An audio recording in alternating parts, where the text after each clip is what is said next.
time in Goss's Garage, we're going to talk about some vital components in the front suspension of virtually all cars these days. And those components are ball joints.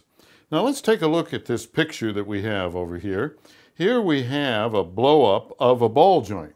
Now what a ball joint is a connection that is flexible, and it allows movement of the two parts of that connection in more than one direction at the same time. Now we can see the ball joints over here. We have a lower ball joint down here that is attached to the steering knuckle at the wheel. Then up here we have an upper ball joint. Now what these do is real simple. Number one, they hold the wheel to the car. As you can see, the knuckle that the wheel is attached to is supported top and bottom by an upper and lower ball joint. Now, what we need here is, as we're going down the road, the tire hits bumps. So we have to have the ability for this suspension system to move up and down. The ball joint can do that. But suppose when we're doing this and we're hitting these bumps, it's in a turn. You see, we have to be able to turn the wheels as well. So again, the ball joint allows the wheel to be turned and to move up and down and do all of these things at the same time. Now, suppose one of these ball joints wears.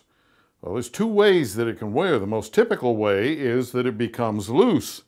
And that means that either the ball wears down inside the socket or the socket itself wears out.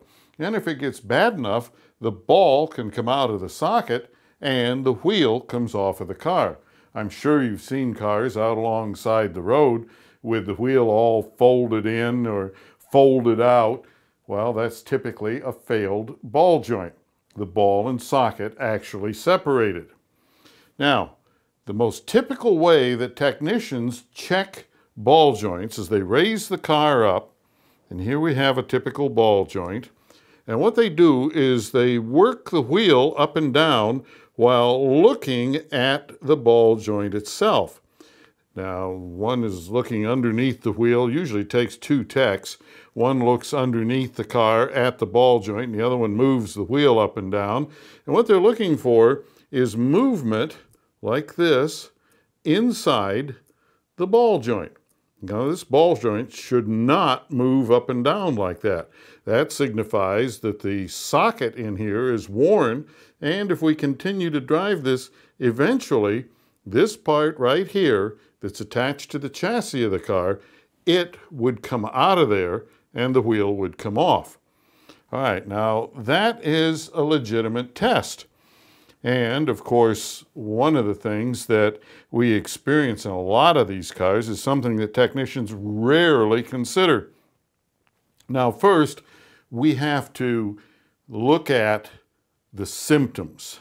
We have a car that as we drive it down the road, maybe it wants to pull to one side. And we correct it. Say it's pulling to the right, we turn it to the left, and now it pulls to the left. And then we have to correct it, and it goes back to the right. So you're going down the road just seesawing back and forth, and no matter what you do, the steering wheel never really returns to center.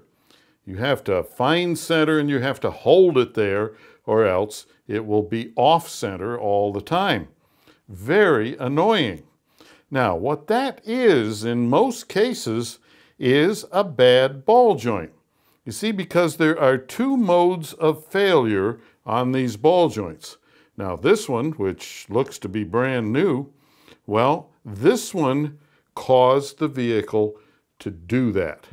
Now what happens here is that dirt gets down inside the ball joint and it causes the ball and socket to seize. They become rough and you can't turn the ball joint. See, I can put a pair of pliers on this and I cannot turn the ball joint. So it has seized up internally.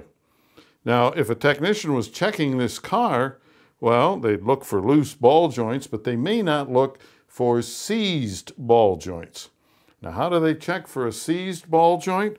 Well, the car has to be on a front end machine, and on the front end machine there are turntables for the wheels. These turntables are ball bearing and they allow the technician to turn the wheel very easily on them. All right, so the car is on the front end machine. The wheels with the weight of the car are sitting on the turntables. The technician disconnects the steering linkage. Now back here we can see that we have steering linkage going over to the steering rack that is connected to the steering wheel. The way this is tested is this connection right here, the tie rod end, is disconnected from the wheel. Now, if the ball joints are good, the wheel should turn very easily by hand on the turntables. So the technician disconnects that steering linkage, tries to turn the wheel, and if the wheel binds or is hard to turn, then you suspect that it has bad ball joints. So don't overlook that part of it. Ball joints aren't always too loose. They are frequently, and we're seeing more and more of this, they're frequently too tight. And if you have a question or comment, drop me a line right here at radio@goss-garage.com.